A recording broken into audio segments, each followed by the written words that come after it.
Nous sommes avec, je dirais, les bêtes à Maribé ce soir. Précisément, Monsieur Justin Attah, il est du milieu, mais il a beaucoup plus fait des recherches sur ce peuple-là. On dit peuple Otamari, peuple Tamari, il y a tellement de choses sur le dit Tamari là même. Je veux avoir les précisions avec vous, Monsieur Justin. Comment allez-vous? Je vais très bien, madame, merci. C'est un plaisir de faire découvrir ce peuple et sa culture aux téléspectateurs. Merci beaucoup. Le peuple Otamari, la langue d'Itamari. Ok, le peuple Otamari. Bon, j'ai une chef là, Karamata Guatao, qui sourit parce qu'on a mené un débat là-dessus. Tantôt, le peuple Otamari. Exactement. La langue d'Itamari. La langue d'Itamari. Maintenant, le Tamari, c'est quoi? C'est la culture? Le Tamari, c'est la culture. Okay. C'est tout ce qui englobe la façon de vivre, la civilisation Tamari. Wow. Bon, pour faire simple, on peut dire la culture Otamari aussi. C'est accepté. Et je crois même que c'est beaucoup plus élégant. Élégant, n'est-ce pas? Exactement. Oui. D'accord, donc on lève tout équivoque, hein, on parle du peuple Otamari, de la culture Otamari ou Tamari, mais la langue, c'est le Ditamari. C'est le Ditamari. Et les populations sont les Betamaribé. Exactement. Vous maîtrisez parfaitement. Le singulier, c'est Otamari, le pluriel, c'est Betamaribé. Wow. Et la langue, bien sûr, c'est Ditamari. C'est Ditamari. Exactement. Tout est pluriel diversifié chez vous, hein? Non, pas tout, parce qu'il y a toujours le singulier. N'est-ce pas? Naturellement. Alors, lorsqu'on parle du peuple Otamari, quelle est votre particularité? Comment on le reconnaît? Le peuple Otamari, disons que géographiquement, c'est un peuple béninois. Il est enseigné dans des écoles primaires que c'est un peuple autochtone du Bénin.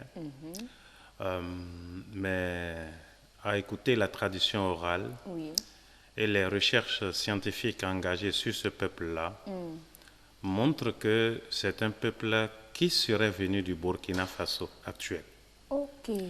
Parce que la tradition orale affirme que c'est un peuple qui vient de Dinaba. Sauf que de façon scientifique, ce lieu n'est pas encore identifié actuellement. Ah, je voulais connaître géographiquement parlant là où ça se situe. Géographiquement, nous ne pouvons pas dire. Mais nous pouvons faire des hypothèses et dire que sûrement, Dinaba devrait se trouver au Burkina Faso. Et puis, il y a une ressemblance avec le Moro Naba, qui est le roi des Mossi au Burkina Faso. Donc, vraisemblablement, c'est un peuple qui descend des Mossi et qui a émigré au Bénin actuel et qui vit actuellement dans les communes de Bukombe en grande majorité, une grande partie de la commune de Natitengu, de Tukuntuna, un peu de Tangueta et de Kobli.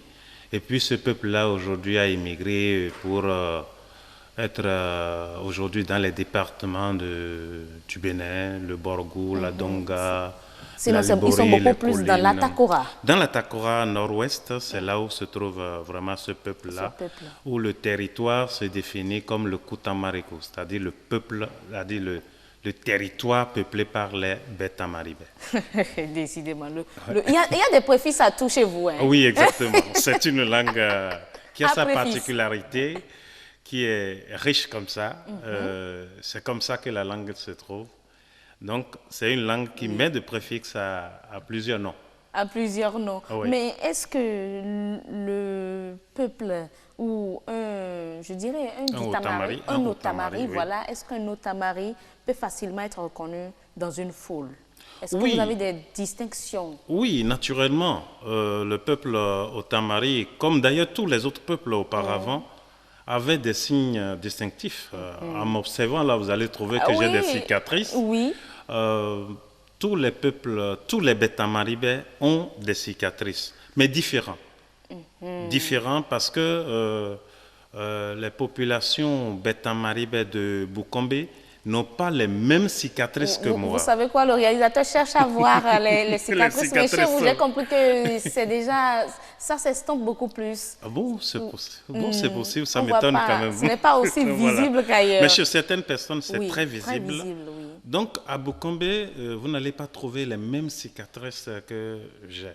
Mais quand bien même, administrativement, je suis de la commune de Boukombe. Oui. Alors, du côté de Natitengu, vous allez trouver ces cicatrices-là que tout le monde porte. Vous allez voir également les peuples voisins, surtout les Wama, qui ont des cicatrices semblables à ceux des Beta Maribé, mais qui ne sont pas exactement qui n'ont pas exactement la même forme. La même forme.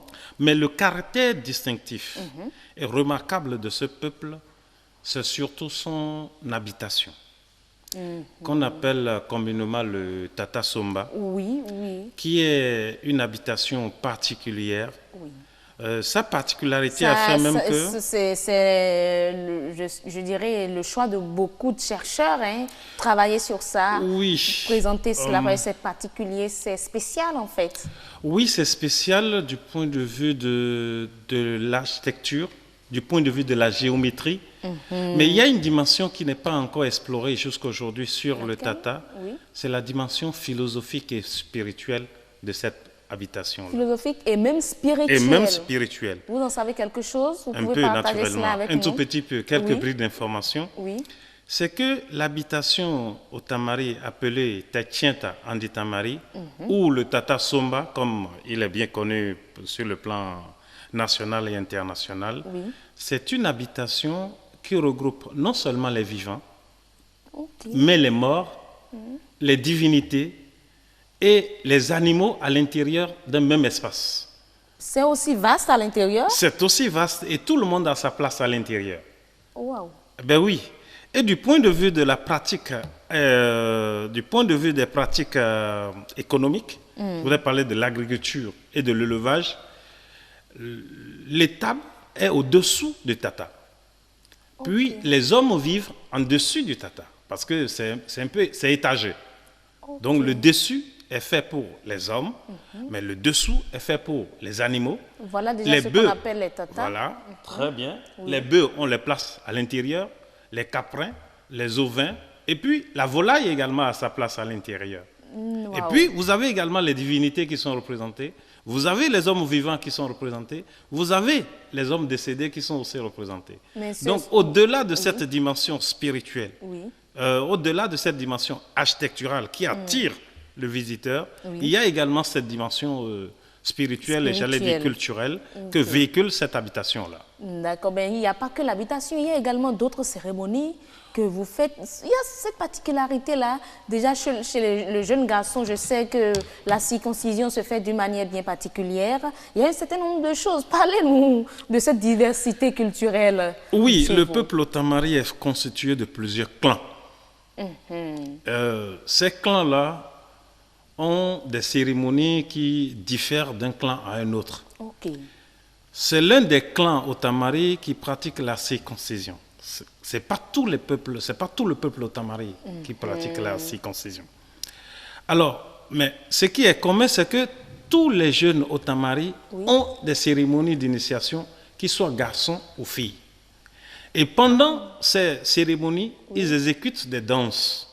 Ces danses-là sont très variées et elles interviennent à des étapes données de leur vie.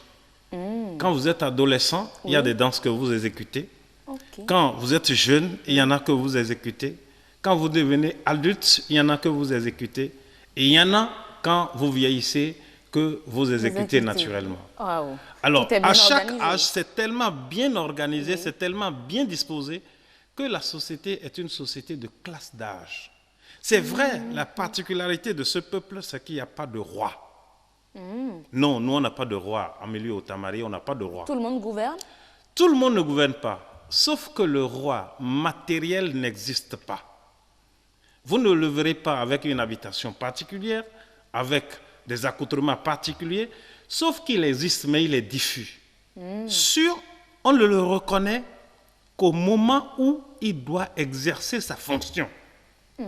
C'est en ce moment qu'il se part de ses attributs et exécute la mission que lui a confié les ancêtres et toute la communauté. Et après cela, il devient citoyen comme tout le monde. Et il vit exactement comme tout le monde. Il reçoit les plaintes, il juge, il apprécie, il officie. Wow. Mais en dehors de sa fonction, il est citoyen lambda comme tout le monde. Comme tout le monde. Franchement, c'est très intéressant et vous êtes bien dense dans le domaine. Vous avez fait des recherches, je l'ai dit tantôt. Je ne sais pas si on peut vous avoir peut-être avec Jennifer dans Horizon Culture pour parler encore de la culture de ce peuple-là. Mais je sais quand même que déjà demain, il y a un festival organisé pour déjà présenter la culture au Tamari, la culture Tamari, aux Béninois et aux touristes. Et tout. On va essayer de vous avoir les fois à venir parce que le temps qui nous est imparti, malheureusement, est tiré à sa fin. Merci d'être venu. Merci beaucoup, madame. C'est vrai, à partir de demain jusqu'au 12, commence le Festival des arts et de la culture Tamari, qui est à sa 5e édition. Cette fois-ci, c'est à Boukombe, le chef-lieu, le lieu, disons, de départ du peuple au Tamari pour s'aimer dans tout le Bénin.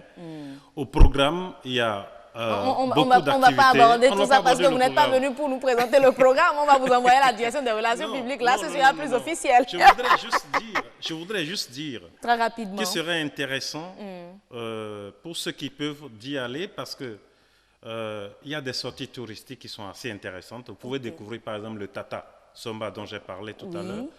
Vous avez également aujourd'hui l'aménagement et le bitumage de la route Natitengo-Boukombe, qui est une merveille, qui traverse des paysages pittoresques. Franchement, j'ai fait la découverte et j'étais fascinée.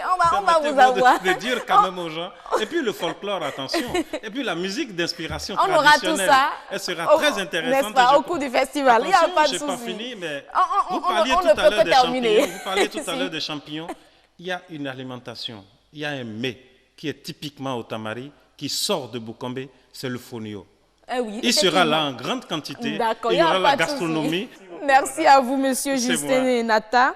Vous êtes au Tamari. Je suis au Tamari. Voilà, vous êtes au Tamari. Vous avez fait également des recherches sur cette langue-là, le dit Tamari.